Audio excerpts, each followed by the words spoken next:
here's just a sampling for the audience at home of how the Democrats were messaging yesterday's hearing. We'll start with SOT 1. This illegitimate impeachment inquiry that is not going to yield a scintilla of evidence.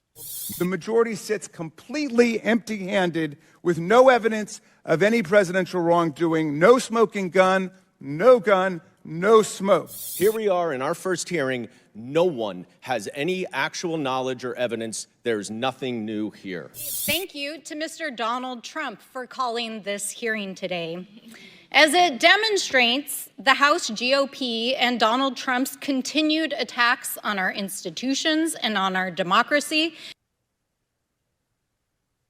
Really kind of, doesn't it? Remember, I've said this before. Remember when you used to respect Congress? And like, if somebody was a U.S. congressperson, you'd be like, wow, that's pretty cool.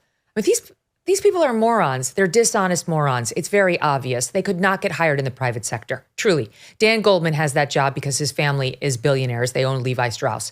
I don't know who that last person was, but I think she had to run off to her track meet right after that was over. These are like children who are in here with absolutely no willingness to get a true and accurate assessment of what's being presented to them. They don't care. It's all run cover for Joe. They don't care. And this really is such a huge scandal. This is, Turley said, never seen anything of this scale.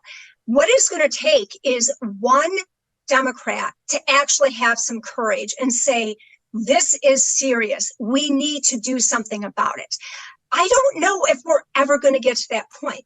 I do think, though, in addition to the whistleblowers, we're going to have a lot more information that still hasn't come out. Senator Grassley is very much involved, but on the quiet side. He has a whistleblower who has been giving him information. He's the one who gave the FD 1023, that was the information from the confidential human source about Burisma supposedly paying the $5 million to Hunter and Joe. We still have that whole area to come out. So I wouldn't be surprised that at some point we reach the tipping point, but we're going to also need the press to be honest again. It's not just the Democrats who have gone to the running track meets instead of doing their job. The media is not holding the government accountable.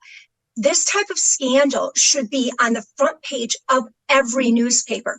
And until the media starts acting like a free press again, we're going to have this continued corruption going on. And instead, and by the way, we will know as soon as the messaging changes by the Dems doing, these hearings and the media, we'll know they're getting rid of Joe Biden. If they start to do their job and sound more like honest brokers, we'll know there's a Democrat plan to sub him out and sub somebody else in. I wanted to round back to the question that I paused myself on, which was the only, quote, proof we have so far that Joe Biden was taking a piece of Hunter's money is the Hunter email, I think to the uncle, right, on his own laptop, which we now know, of course, is his, complaining that he had to give 50% to his dad, right? I think it was 50% of his money to his dad. And then separately, correspondence in the Bobulinski deals saying 10% reserved for the big guy. But as far as I know, just off the top of my head, those are the two, so far, main pieces of evidence we have that Hunter's money, the money he took in, was going to Joe. Now, whether money went directly to a Joe Biden shell company and so on, Comer's investigating all that. But do I have it right? So I think the text message was actually to his daughter. Hunter was complaining, I'm not going to make you give me half the money like Pops did. But I also think there was one other part where Hunter was paying for some repairs on his father's house. I think that's the only other connection that we have. And really, there in one of the Grassley letters that he sent, there was reference to Bitcom. And I think that that's where we're going to find the money going. So again, Grassley's what do you really mean? sly. What's that? That we're going to see money from the not bank accounts, but it was going through the kind of the new economy, the Bitcoin. Oh, Bitcoin? Yeah, okay, Bitcoin. I'm sorry, I said that. Very I sketchy. They use that for scams and like nefarious purposes all the time. Right. And I'll put up on Twitter later today the Grassley letter that references that in a footnote. you've really got to look at everything that comes out of Grassley. But I think that that is where we're going to end up finding the connection and where the payments are coming from. So what we get instead on Capitol Hill, instead of any open-mindedness to, all right, let's at least see where it goes, is he loved his son. He loved his son. Oh my God. I can't believe they're still trying to peddle this. I'll give the audience just a little flavor. We'll start with SOT 3, Democratic Representative Yasmin Crockett.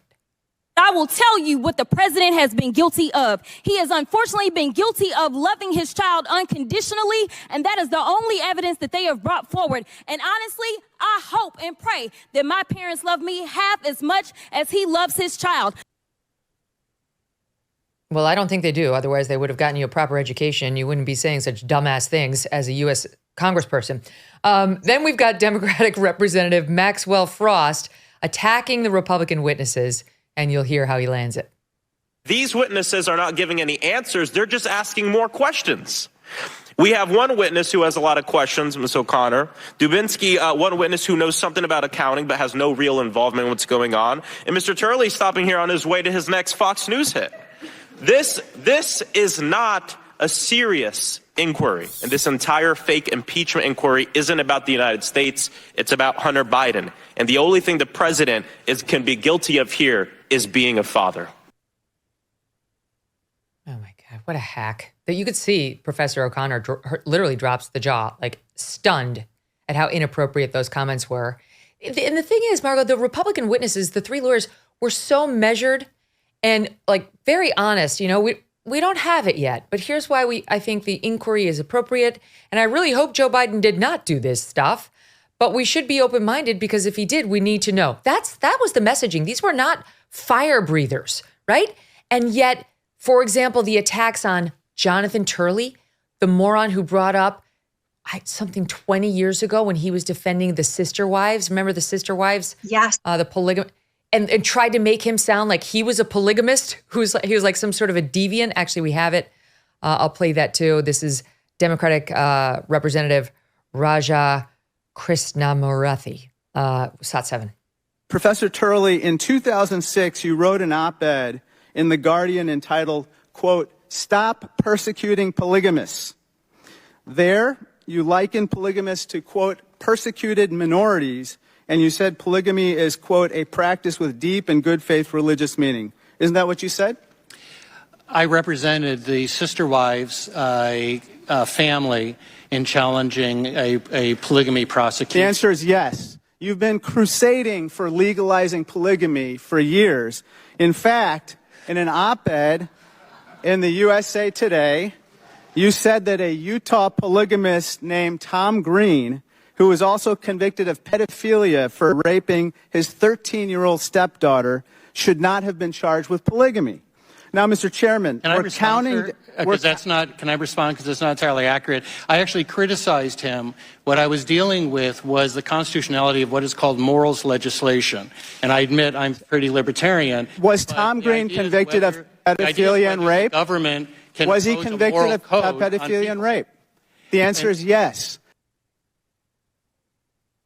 Just an absolute character assassination, trying to make him sound like some sort of a pervert, Margot. That's what he was trying to do. Absolutely. It was appalling what they were doing with the witnesses who, as you said, were extremely measured. A tree branch hit a power line in Ohio, 2003, and it shut down 21 power plants. Around 100 people died. We have a power grid that was designed in the 1800s. Even the White House sees it. They're saying 2/3 of the grid are at least 25 years old. So they recently announced billions of dollars to update it. And how long will that actually take? That is why having your own solar power may be more important than ever. With the Patriot Power Generator, you get a solar generator that does not install into your house because it's portable, but it's still powerful enough for your phones, your medical devices, even your refrigerator. And right now, you can go to 4Patriots.com and use the code MK to get 10% off your first purchase on anything in the store, including this power generator, Patriot Power Generator. You're also going to get their famous guarantee for an entire year after your order, plus free shipping on orders over $97.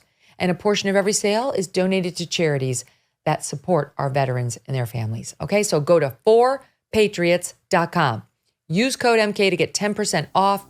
4patriots.com. Use code MK to get yours today. Hey, thanks so much for watching. If you like what you just saw, hit the subscribe button for more clips and full episodes.